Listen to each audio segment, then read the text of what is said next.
chiamo Corrado Balbiano, ho 44 anni, sono nel gruppo SNAM dal 1991 e mi occupo di manutenzione e esercizio della rete. Sono un quadro dell'azienda e il mio percorso in azienda inizia appunto nel 91, assunto presso il distretto nord-occidentale con la mansione di tecnico di centro. Oggi un centro di manutenzione si occupa, oltre all'esercizio della rete, anche della manutenzione degli impianti e delle interferenze. Sono tutte attività che vengono svolte dall'ufficio, che è suddiviso in due parti. Abbiamo una parte di impiegati che si occupano di tutta la parte tecnica e organizzativa, quindi dalla gestione della pratica singola dell'interferenza con un terzo, all'acquisto di materiali per far manutenzione, all'organizzazione e alla gestione delle squadre che si occupano poi in campo fisicamente della manutenzione della rete.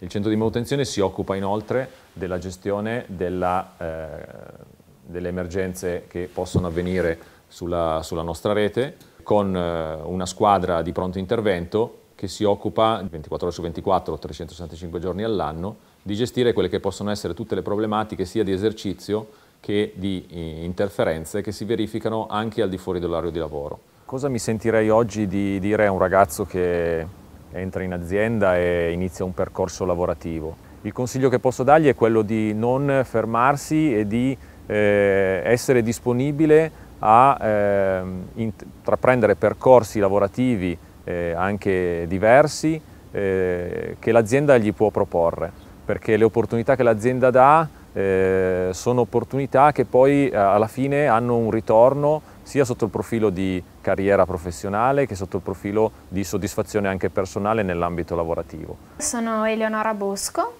ho 30 anni e lavoro in SNAM Rete Gas come responsabile del centro operativo di Montebelluna. Mi sono laureata nel 2008 al Politecnico di Milano e sono un ingegnere ambientale. Sempre nel 2008 sono stata assunta in SNAM Rete Gas all'unità ambiente. Mi trovo a coordinare 16 persone di due tipologie diverse, perché ci sono una parte di tecnici che lavorano quotidianamente con me e poi ci sono gli addetti che sono sempre in giro per gli impianti a fare manutenzione, a seguire l'attività di lavori, di cantiere che stiamo svolgendo.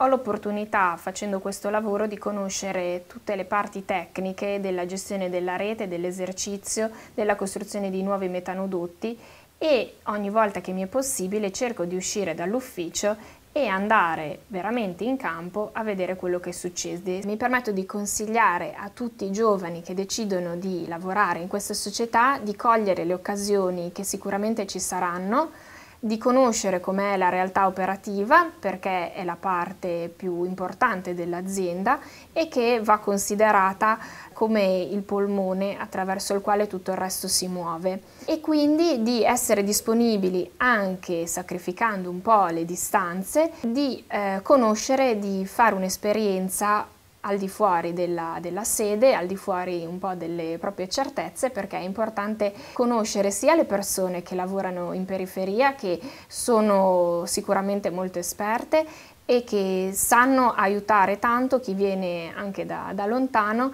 nell'imparare il proprio mestiere, del quale sono sicuramente orgogliosi. Mi chiamo Marco Bocca, ho 35 anni e sono responsabile del centro operativo di Savone.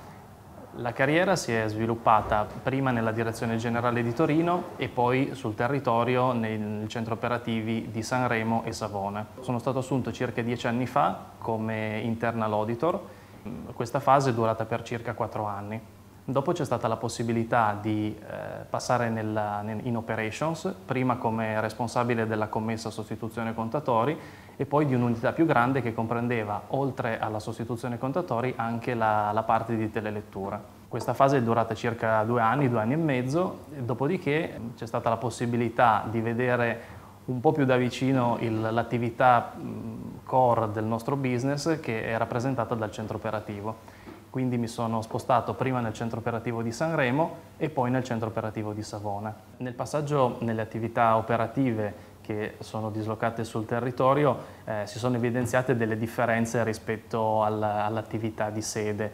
In particolare nel centro operativo la figura del responsabile è un punto di riferimento, intanto per il personale che lavora nel centro operativo, ma è un punto di riferimento anche per le amministrazioni, per i comuni, per la provincia. Per chi volesse e fosse interessato dall'intraprendere la carriera nelle attività operative, gli direi che le difficoltà e i sacrifici indubbiamente ci sono, però sono ampiamente compensati dalle soddisfazioni che questo lavoro regala.